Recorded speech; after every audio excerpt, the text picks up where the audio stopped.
लोकसभा चुनाव में बीजेपी को उत्तर प्रदेश में उम्मीद के मुताबिक कामयाबी नहीं मिली, लिहाजा पार्टी में बैठकों का दौर जारी है। दिल्ली से लेकर लखनऊ तक नेता एक्शन में हैं। कभी लखनऊ तो कभी दिल्ली में मीटिंग्स हो रही हैं।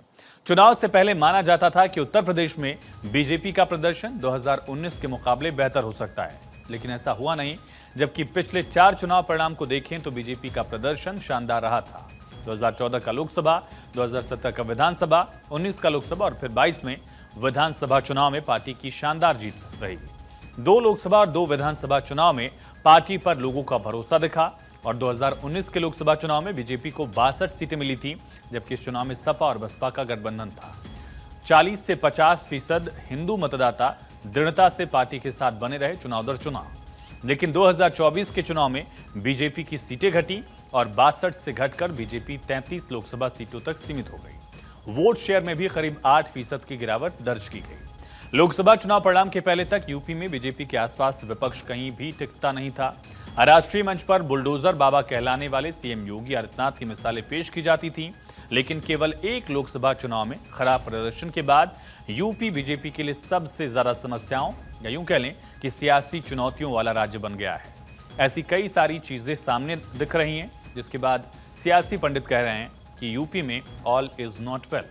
हालांकि बीजेपी आलाकमान ने हालात को सुधारने के लिए खुद मोर्चा संभाला। दिल्ली से लेकर लखनऊ तक एक्शन मोड दिखा है। 14 जुलाई को लखनऊ में बीजेपी कार्य समिति की बैठक हुई। जेपी नड्डा खुद पहुंचे, सीएम योगी और डिप्टी सीएम मौजूद रहे। 16 जुलाई को केशव मौर्य दिल्ली दौरे पर थे। साथ में उनके थे प्रदेश बीजेपी के अध्यक्ष भूपेंद्र चौधरी। जेपी नड्डा से केपी मौर्य और भूपेंद्र चौधरी ने अलग अलग मुलाकात की। भूपेंद्र चौधरी प्रधानमंत्री से मिलने भी पहुंचे थे और अमित शाह से भी केपी मौर्य की मुलाकात की खबर आई थी। 17 जुलाई पीएम मोदी से मिले भूपेंद्र चौधरी। भूपेंद्र चौधरी के बाद पीएम मोदी ने दरअसल अमित शाह और पीएम मोदी की मुलाकात हुई थी। इसी बीच यूपी में 10 सीटों पर उपचुनाव होने हैं। सीएम योगी के लिए इसे अग्नि परीक्षा के तौर पर देखा जा रहा है, क्योंकि लोकसभा परिणाम के बाद अब सबकी निगाहें इसी उपचुनाव पर हैं। उधर लोकसभा में पूरी तरह से सफल नहीं होने पर पार्टी के वरिष्ठ नेताओं ने सुझाव दिया कि बीजेपी की हार के लिए सरकार और संगठन में समन्वय को अहम माना जाए और समन्वय पर काम किया जाए, सुझाव दिया गया है। कई बड़े कारण और भी थे। मसलन पेपर लीक की घटनाओं से युवाओं में नाराजगी थी। नई भर्तियां नहीं होने से युवाओं में असंतोष था। बेरोजगारी का मुद्दा था। प्रदेश में नौकरशाही का हावी होना भी एक बड़ा पहलू माना गया और पार्टी कार्यकर्ताओं के हाशिए पर पहुंचने की शिकायत हुई कि पार्टी कार्यकर्ताओं का काम नहीं हुआ।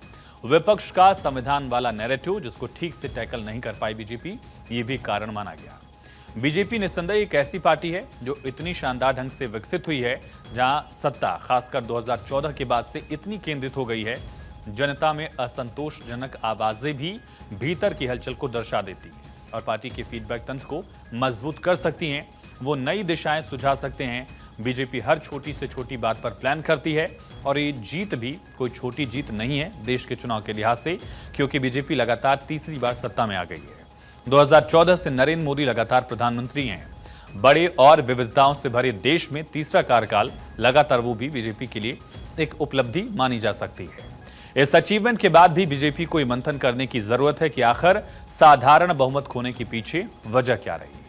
सत्तारूढ़ दल द्वारा पीछे मुड़कर देखना इसलिए भी जरूरी है क्योंकि ये उसे तेजी से आगे बढ़ने में मदद करता है, आगे बढ़ने का स्पष्ट रास्ता दिखाता है, न कि तब जब ये एक असंगत गतिरोध की ओर ले जाता है तो उसकी कमजोरियों को मजबूत करता है। तमाम बड़े पहलू हैं जिसको लेकर लगातार चिंतन मंथन का दौर जारी है।